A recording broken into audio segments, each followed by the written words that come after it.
அம்மன் அலங்காரம் தினம் தினம் காண வரம் வேணும். அம்மன் அலங்காரம் தினம் தினம் காண வரம் வேணும். அம்மன் அலங்காரம் கண்டுவிட்டா நம்ம குறை தீரும்.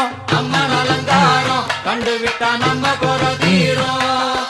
அம்மனுக்கு விரதம் ஆதி முதல் இன்று வரை வழக்கம். அம்மனுக்கு விரதம் ஆதி முதல் இன்று